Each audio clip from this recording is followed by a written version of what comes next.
গরম যাবে চুলোয়, টানা 7 দিন বৃষ্টিতে ভিজবে বাংলা। কোন কোন জেলায় সতর্কতা রয়েছে? আলিপুর আবহাওয়া দপ্তর কি বলছে? আসুন জেনে নেওয়া যাক বিস্তারিতভাবে আজকের এই ভিডিওর মাধ্যমে। মোটের উপর ভালো ওয়েদারেই কেটেছে ঈদ। বাংলার বিভিন্ন জেলায় বৃষ্টি হলেও তা খুশির উৎসবে বিঘ্ন ঘটায়নি। এদিকে চৈত্রের শেষে নববর্ষ নিয়েও স্বস্তির খবর দিল আবহাওয়া দপ্তর। আলিপুর আবহাওয়া দপ্তরের পূর্বাভাস, বৃষ্টি চলবে রাজ্যের একাধিক জেলায়।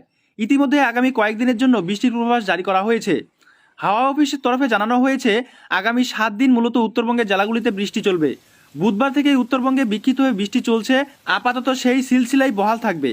আগামী বৃহস্পতিবার পর্যন্ত উত্তরের বৃষ্টি হতে পারে। তালিকায় থাকবে দার্জিলিং, জলপাইগুড়ি, কালিম্পং, আলিপুরদুয়ার, কোচবিহার, উত্তর দিনাজপুর, দক্ষিণ দিনাজপুর ও মালদা জেলা। আবহাওয়া দপ্তরের পূর্বাভাস অনুযায়ী উত্তরবঙ্গের জলপাইগুড়িতে আগামী বৃহস্পতিবার পর্যন্ত উত্তরের বৃষ্টির সম্ভাবনা রয়েছে। ওদিকে আজ শুক্রবার বৃষ্টি হতে পারে দক্ষিণবঙ্গের কয়েকটি জেলায়। বীরভূম ও মুর্শিদাবাদে বিক্ষিপ্তভাবে হালকা থেকে মাঝারি বৃষ্টির সম্ভাবনা রয়েছে। এই দুই জেলায় বৃষ্টি চলবে আগামীকালও।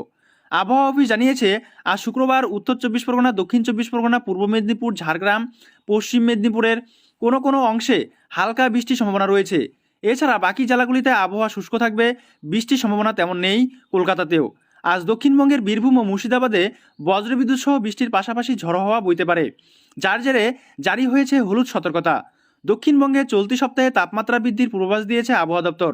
এই সপ্তাহেই দক্ষিণবঙ্গে সর্বোচ্চ তাপমাত্রা 3 থেকে 5 ডিগ্রি পর্যন্ত বৃদ্ধি পেতে পারে।